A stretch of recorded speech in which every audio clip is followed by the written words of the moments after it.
In my world there is music and good vibes and laughter and lovers, adventure and friendship. We know who we are. Hello and welcome everybody to Be the Wellness Podcast. Yes. Me and Vanessa are podcasting yet again. Yes, we'd like to let you know it's sunny outside. It's sunny, it's Venice, it's winter. It did rain for a day and a quarter or something. Something like that. And in fact, when the sun goes down, it gets cold. It's so weird. Yeah. It's like the coldest ever that I remember on record. In Los Angeles. On my record, yeah. Yeah. This close to the beach. Well, it is kind of weird though, because normally being this close to the beach, you get the marine influence tends to, well, it just kind of like temper, like it sort of absorbs some of it, right? So like it doesn't cool off as much at night, but it's been cold. I don't know what's up. Yeah, it has been cold for Polar sure. vortex. Yeah. But today's sunny. Yeah, it is. So we put on our celebrate the sun hats. Yep. And we're going to go outside soon. Yes, we are. Yeah. And if you are listening to this podcast and you are enjoying it, we just like to take a moment to remind you to leave us a 5-star review on iTunes. Yes. And if this is the first time you've listened to it, like go ahead and listen to the rest of it, see how it goes, and then we'll remind you again at the end. Yeah. And then, because we don't want you to just jump in there and then regret your decision. Exactly. Like go back and edit it. Yeah, like wait, no, never mind. Don't leave us any stars if you're not leaving 5. No, that's so great. Well, no, it's been fun reminding you guys because actually we've been seeing some new ratings, and I read some last week that that we got, and it's we're recording these back to back, so there may be new reviews that I've yet to read, and as soon as we record again, I will. But it's so exciting because it does remind us that people are enjoying it, they're getting benefit, and yeah, it's really cool. Yeah. So we've got B-Fest coming up in a few short months. Bam. It is ramping up. Crazy. It is. Yeah, it's really crazy. And we're just getting super excited for it. It feels like the momentum's building. We've got that Facebook page, the public page, which the funny thing is we've never had public pages for any of our events. Right. We've always just had private. Pages. Yeah, we've always had private event pages because for the most part, we're taking smaller groups, and, those events are a little less public.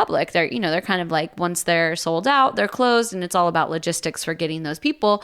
But this one is literally for the public to, weigh in on the event, check it out, get a feel for it, get a feel for the conversations that are happening. Mm-hmm. So if that's something you're interested in checking out, you can go to our Facebook page, to the actual Be the Wellness Facebook event page. And another place you should check out is our Facebook private group for Be the Wellness. Yes. Yeah. This is a place where we're carrying on conversations that happen around the podcast and all of this kind of stuff. So, because in the past, we've had a lot of our social interaction and our virtual community interaction has all been within our coaching platform. Right. And now, like, the podcast has grown to a point where we have a lot of people who aren't necessarily in one of our programs at any given time. And we want to make sure we have a place for everybody to have a voice and carry on this conversation. Yes. So you can just say, hey, I want to join this group. And, we'll let you in. Yeah, and it's great because it's actually a place we'd love to know your questions for the podcast. Right. So if things are coming up and you're like, oh, I'd love, at some point, can you guys cover this topic? Or there's a really interesting speaker or article. I mean, it's a great place for us to really share the conversation on the greater whole and get some ideas and inspiration that roll over into us talking. Yeah.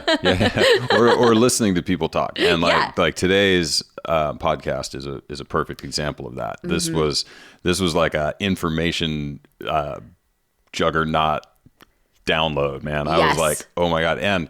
But not in a sense that is overwhelming. Yeah. Guy has a very solid and like succinct way of explaining what I think are probably fairly complex topics if you were to like dig into the actual science of what's what. And I came away from this podcast just like, aha, okay, I have like 6 things that I'm going to change about the way that I move about in the world. Yeah, absolutely. And it's cool. Yeah. And I'm actually going to read it. So it's Guy Winch, Ph.D. And I'm actually going to read his bio because it's just so well said that I could fumble through it myself. But it's honestly, I'm sure someone professional wrote this, and it really summarizes his experience and education and all that good stuff. So I'm actually going to read his bio, and then I'm going to come back with my own commentary, of course, after. But so Guy Winch is a PhD, a licensed psychologist, author, and in-demand keynote speaker who is a leading advocate for integrating the science of emotional health into our daily lives, workplaces, and education systems. Dr. Winch's viral TED Talk, Why We All Need to Practice Emotional First Aid, has been viewed over 5 million times and is rated among the top 5 most inspiring talks of all time on TED.com. His new TED Talk, How to Fix a Broken Heart, is also a viral hit.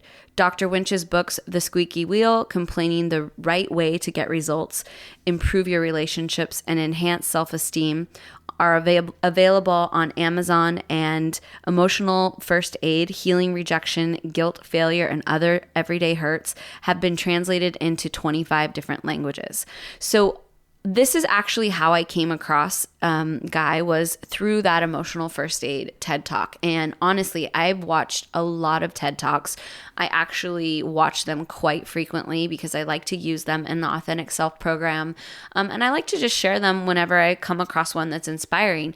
But I can honestly say that this Emotional First Aid TED Talk was one of the most inspiring, and like one of those where you listen and you're like, yes, this is what's going on. This makes sense to me at a gut level. This is what is happening in our society. And I feel it so strongly. And the way that he words it and the way that he has such a great storytelling nature about him, it just delivers so beautifully. And it's a really powerful TED Talk. So yeah, I highly recommend you get over there and check that out. Right. And this talk is about us diving into some of those topics, talking about loneliness and rumination and how we really don't have a triage kit, if you will, for how we deal with emotional traumas. Yeah. Yeah. Yeah. It's a trip. And it's like, so subtle little tweaks. I mean, saying emotional trauma makes it seem like it's some sort of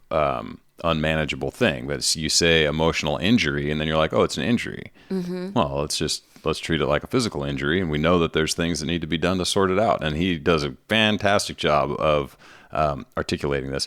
Yes. It's one of the things that's actually pretty cool about where this podcast is going is like we're starting to talk to some really good communicators. I know. And on the other end, we're like, blah, blah, blah, blah, blah. I'm just like so hyper conscious of my like sort of stammeriness that I get when I'm like trying to think through something in my head and then make it mouth face noises that make sense. And I'm just like, good Lord. Well, the interesting part of it is when you're talking to these speakers and you're talking to people who talk about the same subject matter over and over and over, they're so flawless because it's like the 18th millionth time they've said the same kind of similar thing, right, where we're sitting there and we're like, there's like smoke coming out of our ears trying to grind through like making an intelligent question. What you said makes sense. Now I want to know more. Exactly. And that's probably all you would have to say is tell me more, and they would just launch into the next thing. Yeah. But to be fair though, I think that Guy, he listens and speaks. Yeah. You know what I mean? Like I asked a couple of questions that I think he answered very succinctly. Yes. And it was like, I didn't throw him a curveball, but I threw enough of it like, why would we go here? That he had to like, at least shift gears. Yeah, and definitely. it's great, man. I mean, I'm excited about this. It's a good one. There's a lot of little nuggets that you can pull out of this and just immediately apply in your life. Yes. And then his catalog of information that's available on the interwebs is outstanding. And then of course, God forbid you buy a book. Yeah. Yeah, I highly recommend it because I mean, honestly, I think this is a subject that all of us could we could stand to be a little bit more educated on, like how do we take care of our emotional health? Like we take care of our physical health.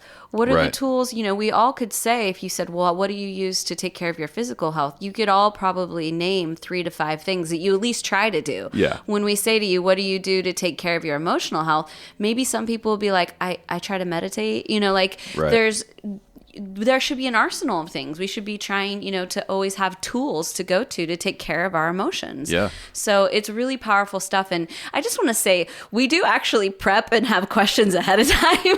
We're not completely winging it, but the thing about the podcast is that sometimes they give you information and then that brings up something, a whole different route. And so you got to abandon ship and just go for it. Yeah. And that's, and it's something, I'm glad that you brought that up actually, because we do a lot of preparation for these things, but I know just from my personal listening experience that listening to a ask and answer interview is way less interesting to me than listening to a conversation. Yes. So like we're committed to like, even at the sound or even at the risk of exactly what's going on right now, or I can't formulate a damn sentence, it's worth it because it feels like you really are able to get some actual engagement and interaction instead of just like, I don't know what the hell he said, but I'm moving on to the next question on the card. And we are willing to look dumb for you. I'm willing to just flounder for you people. So that's worth 5 stars right there. Good job. Way to tie it back. So yeah, we're really excited. Again, I'm really grateful for Guy to come on the show. Obviously, he's a very sought after speaker, and to have him grace the Be the Wellness podcast is a great honor. And I really think you guys will get a lot out of this. Yeah, 100%. So without further ado, here's Guy. And we're live. Welcome to the podcast, Guy. Thank you very much for having me. This is really exciting for me because I discovered your first TED Talk about emotional first aid probably about 2 years ago. And I've shared it with some of my students in one of our courses that we call Authentic Self. And it's always one of the most well-received pieces of material because I think it really does hit home when you talk about this idea of emotional first aid. So I'm really excited to get into that. But first, maybe you can just tell us a little bit about your story and, how you first got interested in human emotions in general. Well, that probably goes back to my childhood. I think in some way, I think most people who go into the mental health field probably have some kind of long-lasting interest in what makes people tick in that kind of way. So I think there's something like that. I know that when I first started writing books, somebody saw my name in the paper and emailed me, a high school friend, and said, I remember you used to speak about wanting to be a psychologist in high school. And my reaction was, I did? Oh my goodness, I had no recollection it went back that far. But that's why I'm saying apparently the interest has long been there. Mm-hmm. And you have a twin brother who's also a psychologist, right? Yes, I do. Yeah. So obviously there may be a little genetic piece even there. Well, our mother once asked us, she said, so I only have 2 sons and they're both psychologists. What does that mean about my parenting? And I said, well, it means one of 2 things. Either you did things really right or really wrong. And her response was, well, which is it? And I'm like, okay, you don't know. That's great. I love it.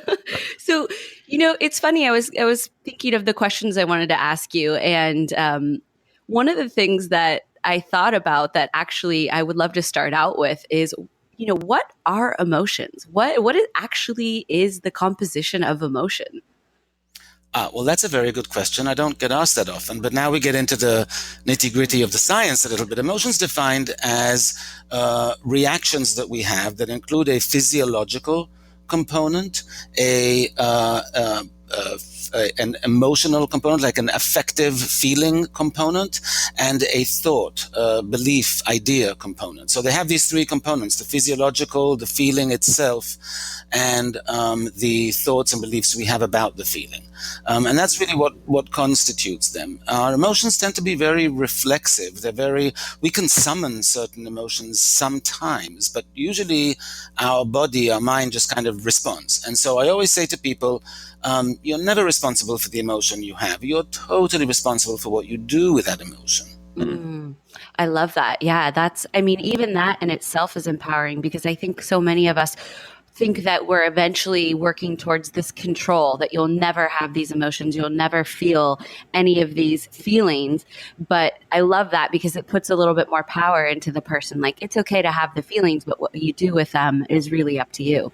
And, that actually, if I may, that this kind of touches on a pet peeve of mine in the sense that cultural understanding of emotions is exactly what you said. The expectation is that, the strongest of us, the more, stoic of us, will be able to, the pinnacle of achievement is to be able to not feel. And that is, it doesn't exist. It's science fiction. That's not going to happen. There are some people who have very muted feelings. We typically think there's something a little bit wrong with them. And so the idea is not that you won't feel. The idea is the pinnacle of our evolution would be to be able to manage the emotions we do have, even if they're strong, to be able to do something with them, turn down the volume on them in such a way that they'll be less impactful and we'll be able to control our response more, but not that we won't have them. Absolutely. Yeah. So maybe with that, we can talk about your first TED Talk, which was the Emotional First Aid TED Talk. And maybe you can just give the listeners a little bit of the context of that, and maybe we can dive into some of the content. So that talk came about. It was based on my second book, Emotional First Aid, and I saw that the book is in 24 languages, and the idea there is that we all have an extremely similar emotional response to things. Rejection, for example, hurts all of us the same, or it hurts all of us. Period. Some magnitudes can be different for different people, but we all get hurt. Our feelings always get hurt to some degree when we get rejected. This is true across cultures, across races, genders, ages, all of it.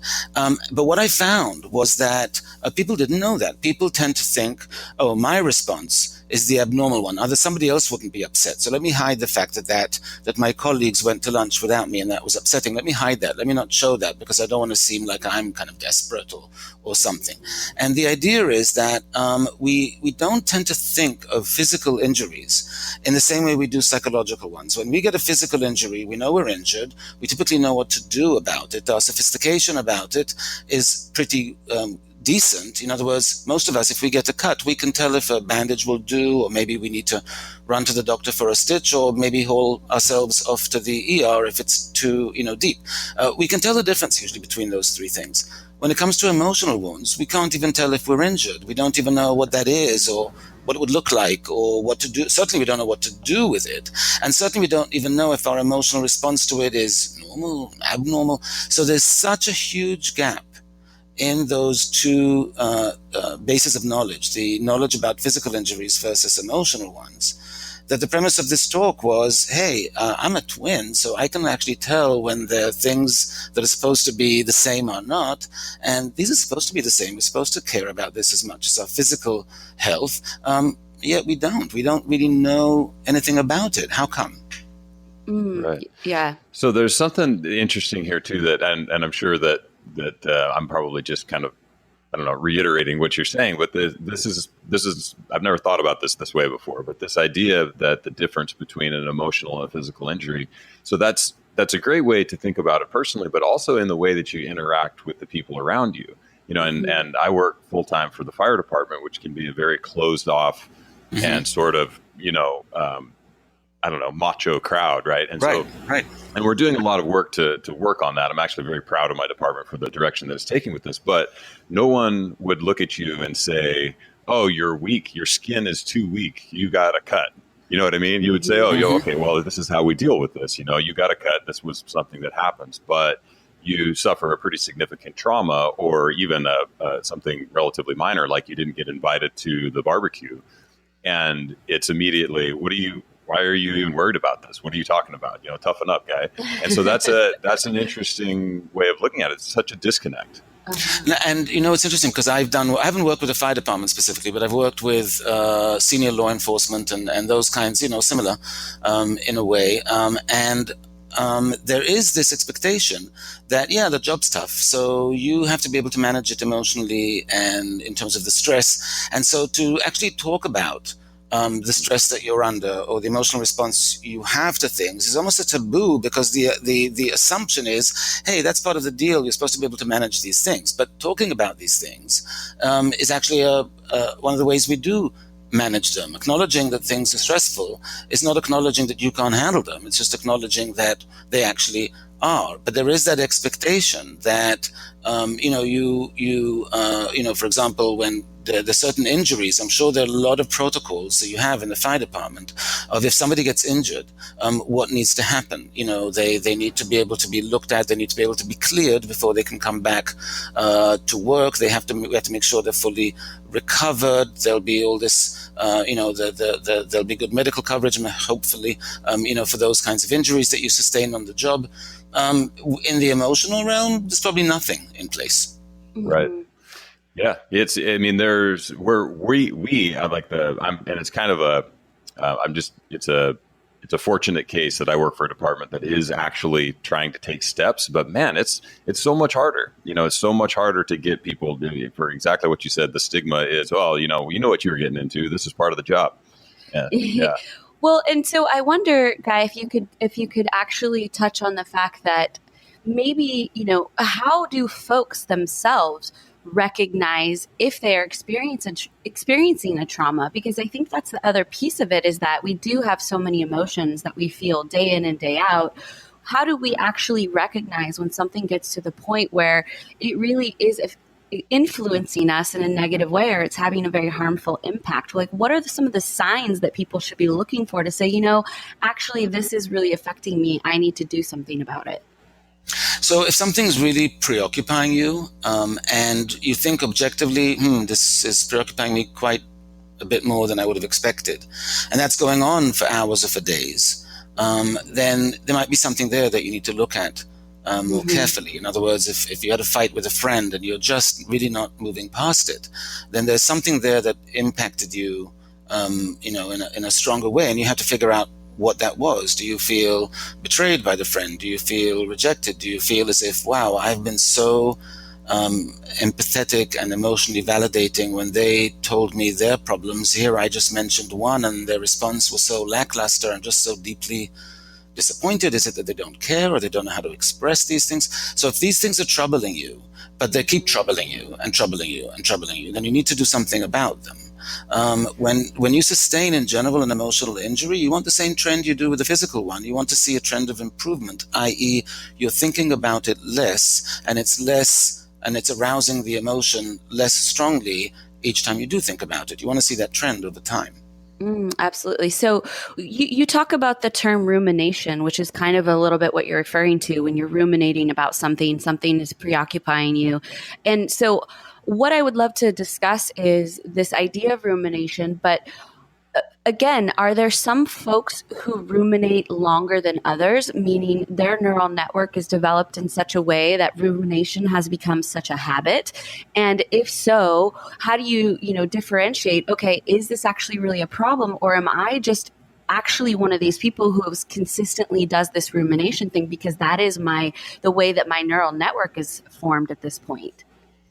Well, you might be one of those people who typically does those things, but that doesn't mean it's good to do them. It doesn't mean that you're not putting yourself in danger by doing it, and that you're not putting yourself at risk both emotionally and physically by doing it. So rumination, just by definition, is like being in an emotional hamster wheel. It's when we obsess about something over and over again, but we keep just getting the same thought or image or memory or worry in our mind. In other words, your boss yells at you in the meeting, and you keep replaying that scene and replaying how angry you are and replaying how embarrassing it was and telling people about it. You're not developing the idea. You're not trying to gain insight into why that happened, what you can do about it, how you can handle it. You're not trying to problem solve it.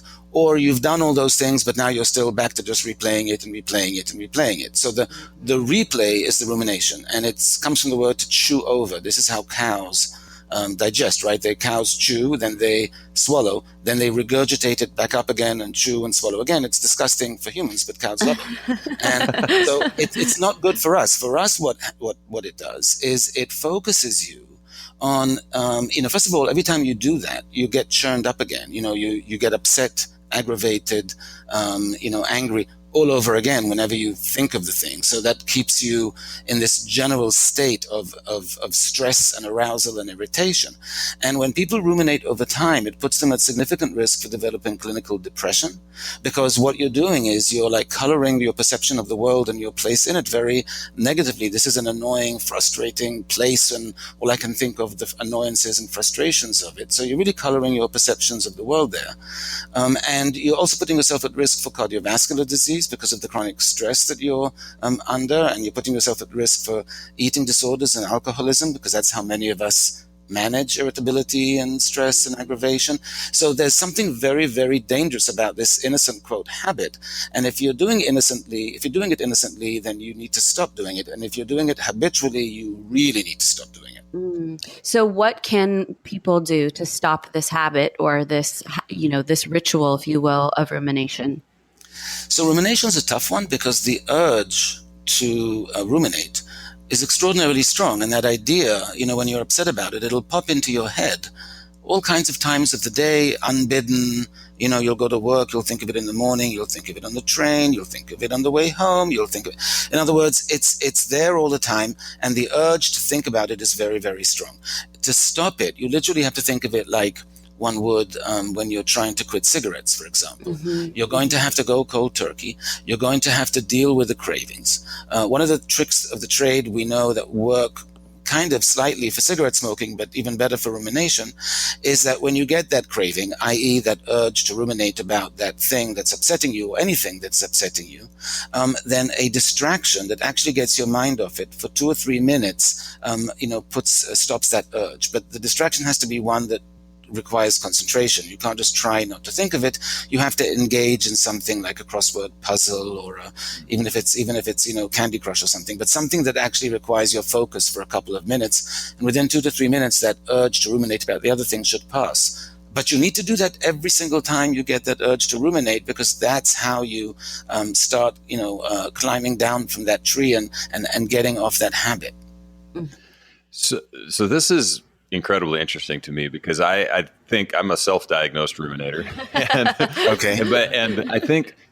But I think one of the things that for me, there's like there's some internal enabling self-talk that goes on that is like, well, I'm not ruminating about this. This is a problem that needs to be solved. How else am I going to figure this out if I don't think through this thing, if I don't work my way around this problem and fundamentally eke out every potential negative that could come from this? So it's a tricky piece, and so I'm wondering, and maybe this is just something that the individual has to figure out. But when it comes to determining, like, where do you come up with that line for what's ruminating and what is actually just trying to solve a problem once and then moving on? So that's a wonderful, wonderful question. The line is, with each little mini session that you're doing of ruminating about it, are you coming out with an idea you didn't have before, an insight that you didn't have before? How organized is your thinking around it? In other words, to me, problem solving is problem solving. You actually sit down. You have to define what the problem is. And most problem solving goes awry in that no one's really quite defining what the problem is to be resolved, so it goes all over the place. But let's first define, well, what's the problem here? So I just used the example I gave earlier. The problem is I don't want my boss to yell at me in meetings anymore. Or the problem is I need to be able to go back to work without feeling like I want to smack my boss every time I see them. Or whatever, however you define it.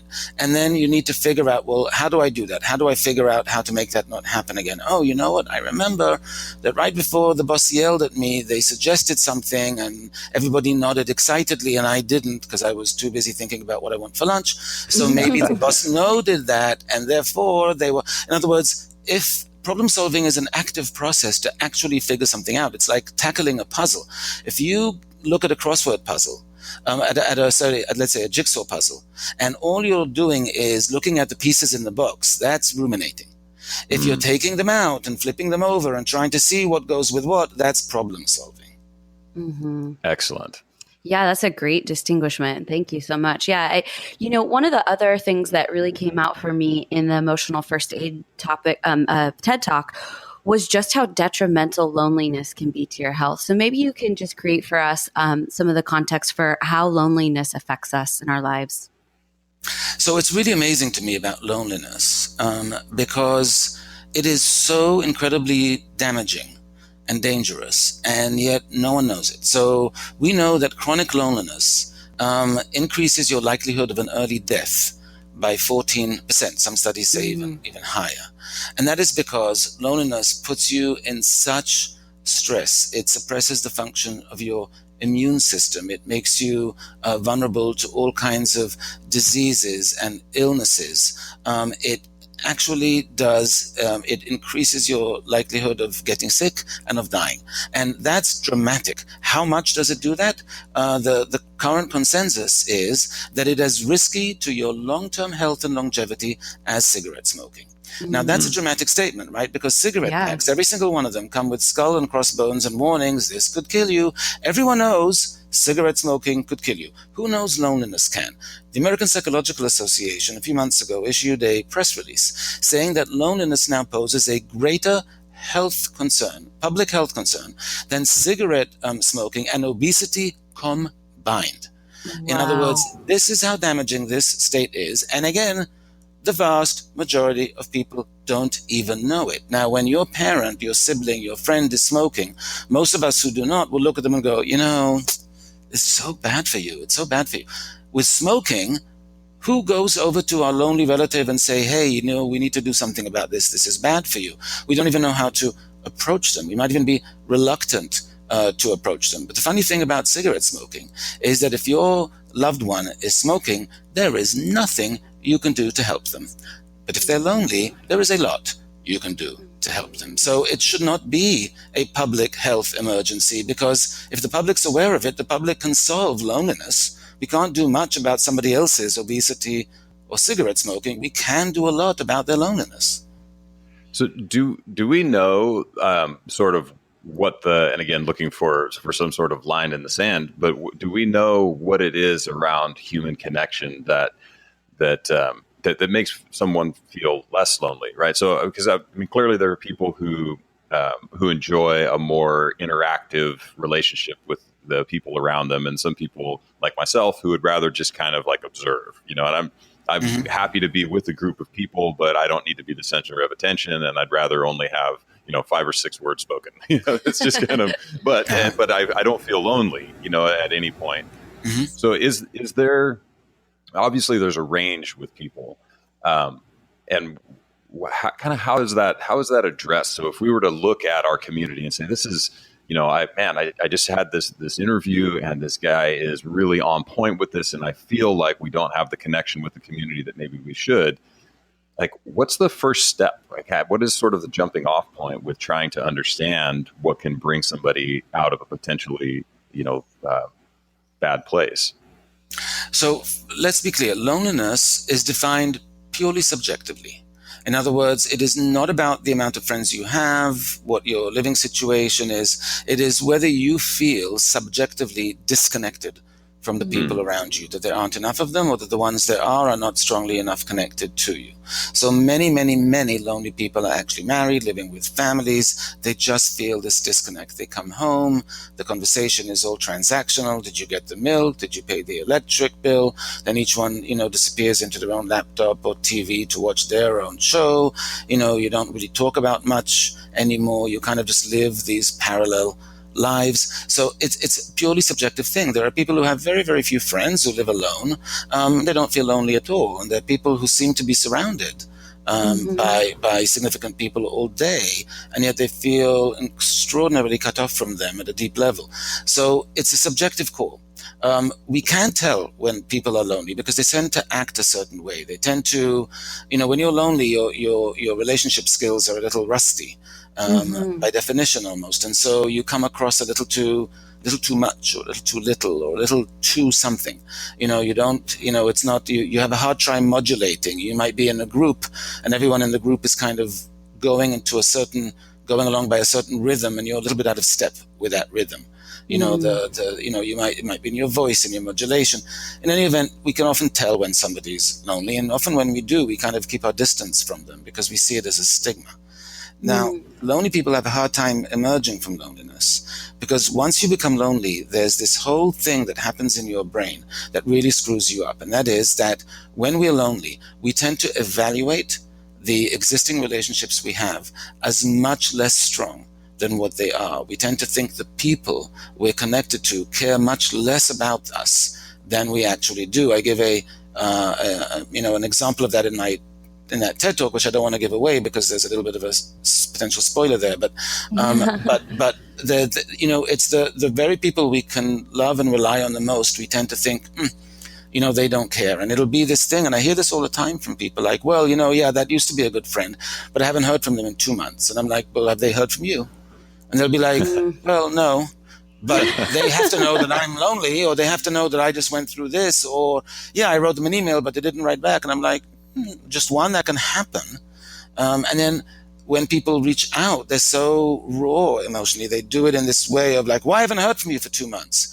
And if you're on the other side of that thinking, gee, I haven't heard from you, how appetizing is that for you? How much you likely to go, this sounds like a great person to be back in touch with.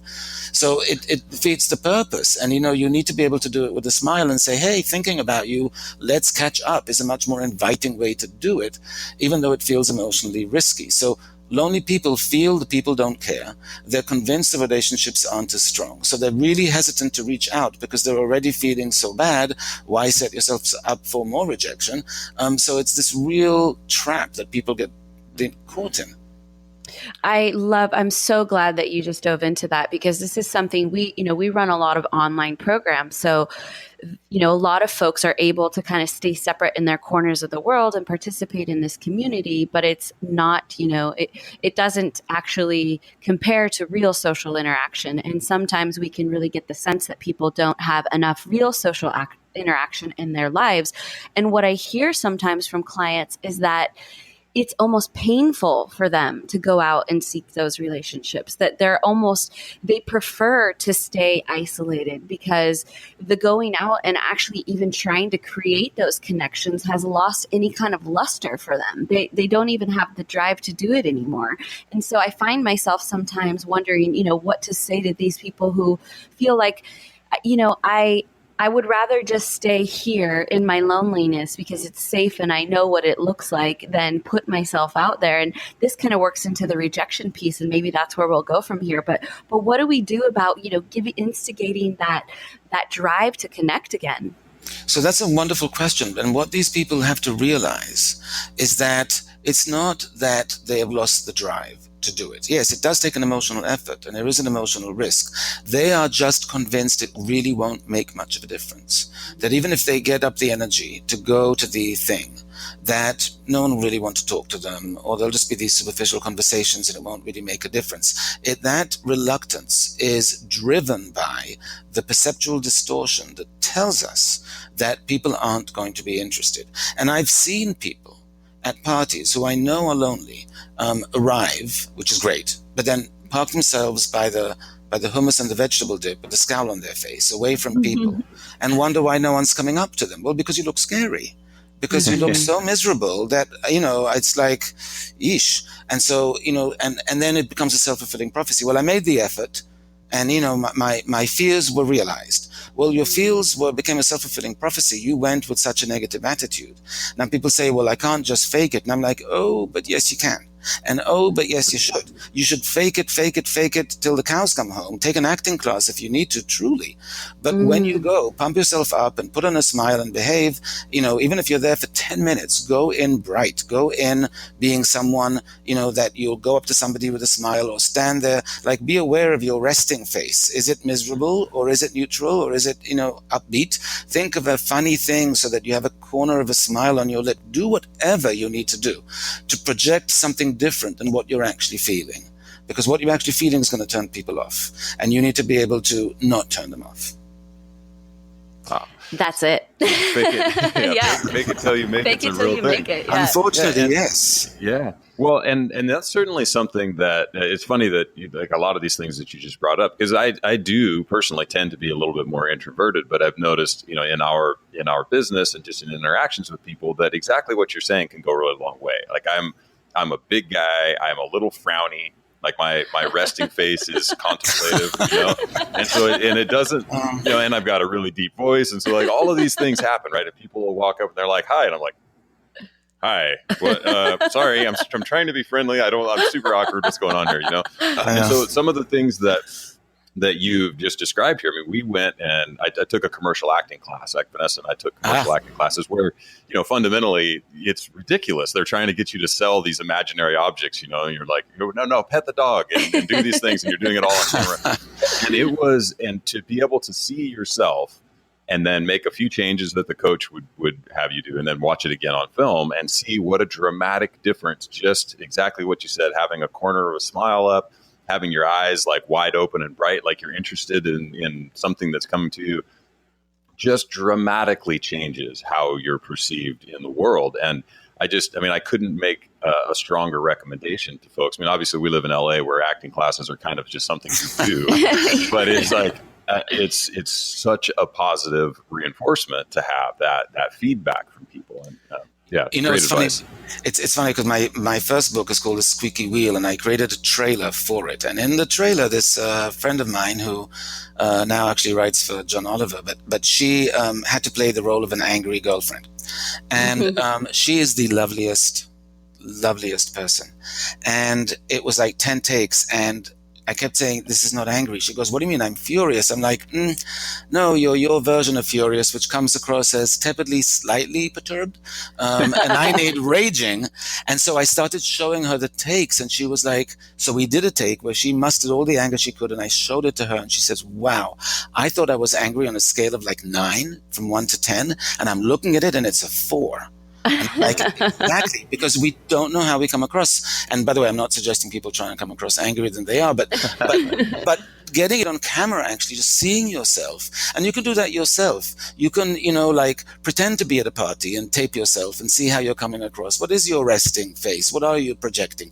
Yes, I think an acting class is really useful in that way, but you can even look at it yourself a little bit and get a sense of how you're coming across. And, people say, well, what should I like prepare things to talk about or anecdotes or questions? And I'm like, yes, why not? Why not? In other words, if that will help reassure you, if that will make you more confident, if that will make you more likely to go and say something because you had prepared something, do it.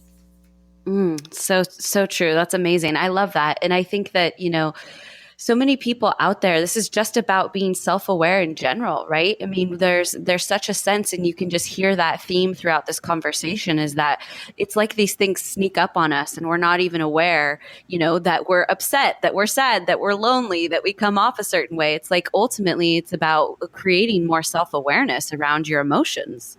Right.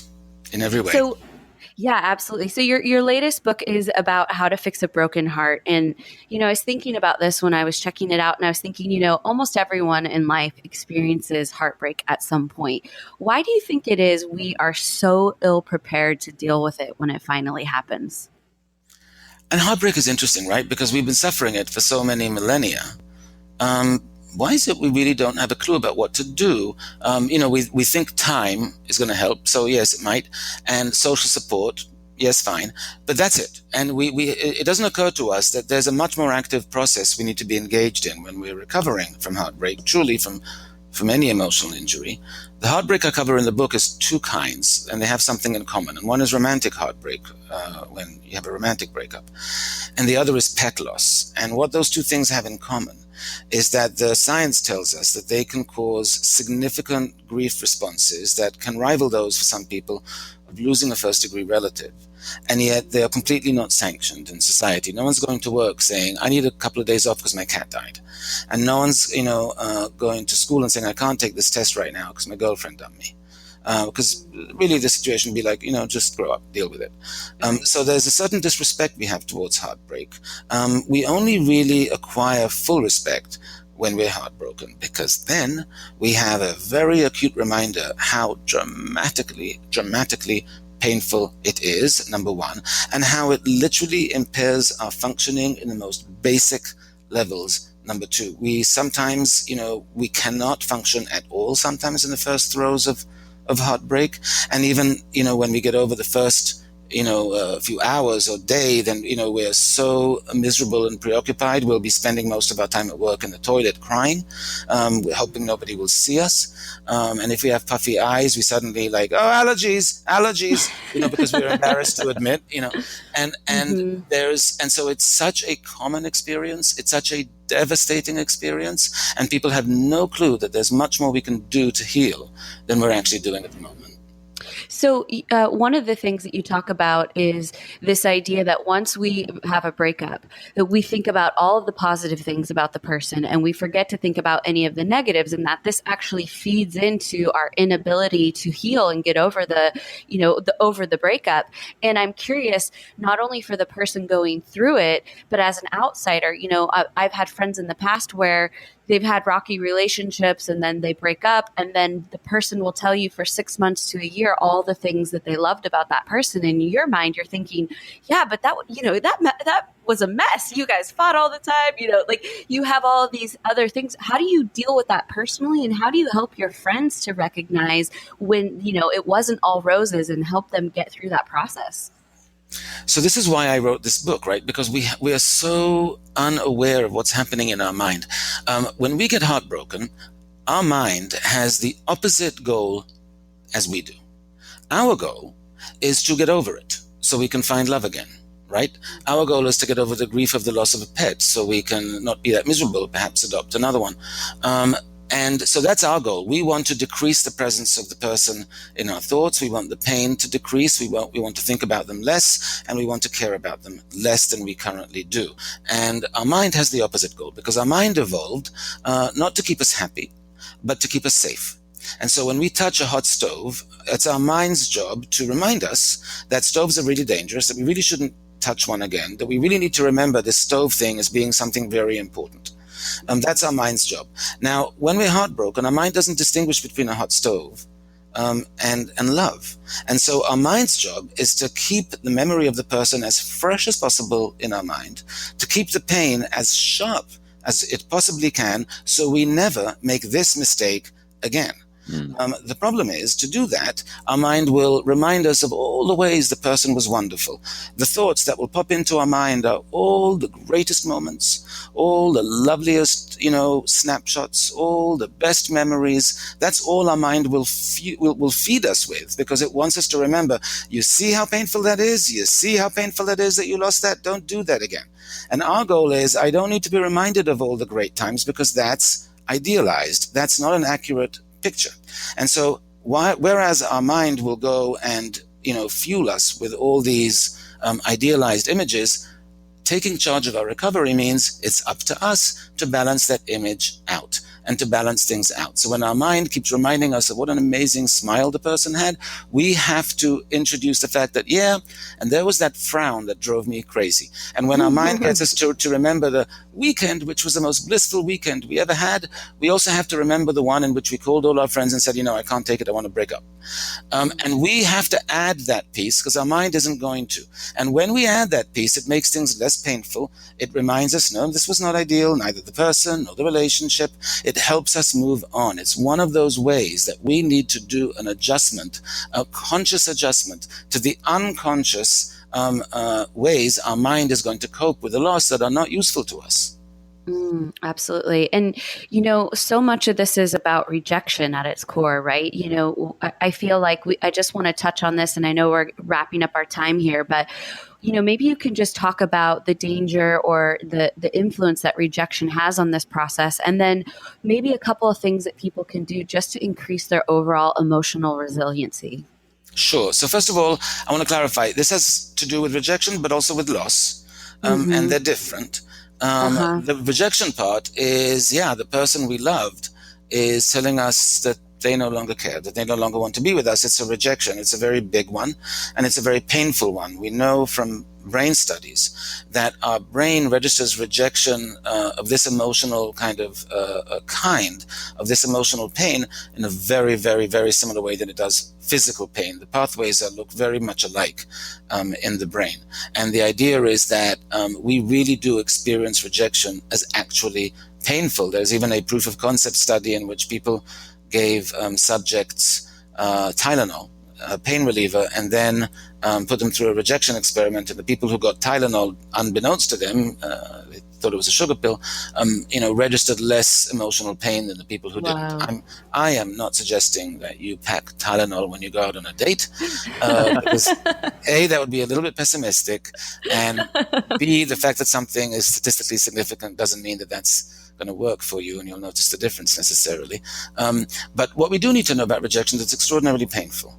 And what we do need to know about loss is exactly that. When you have a breakup or when you lose a pet, there's a loss there. You lost something. Something got carved out of your life on the emotional level, on a practical level, on a very, very real level. You are no longer a pronoun of we, you're a pronoun of one. You no longer get exercise by taking your dog to the dog run 3 days a week. You're no longer posting pictures of your cat for all your followers on Instagram to see, so those followers stop following you.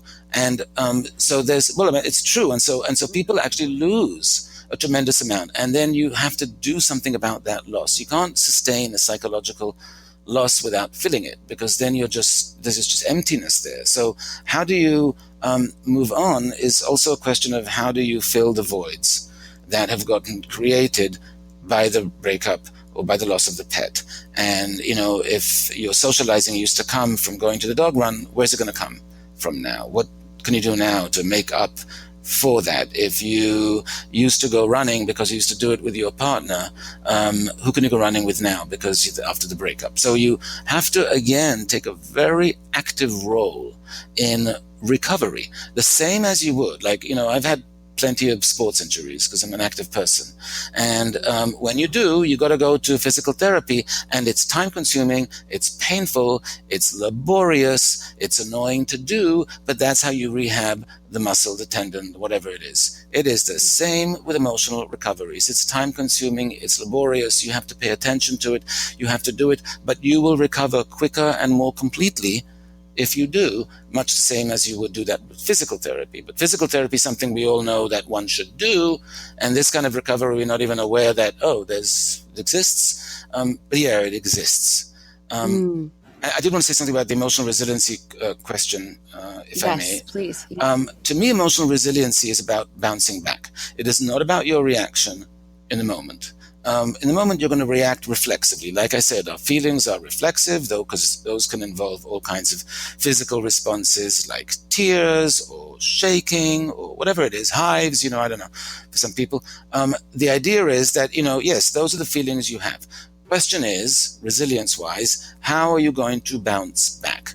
What attitude are you going to take that's going to help you bounce back? Are you going to try and learn something from this? Are you going to try and treat your emotional wounds and take charge of your recovery so that you can do it in a way that's correct, even if it's not in a way that feels correct? Because again, what's going to feel correct is to idealize your ex and think of how great they were and how terrible the loss was. That's what's going to feel right. It's not right. You have to override it.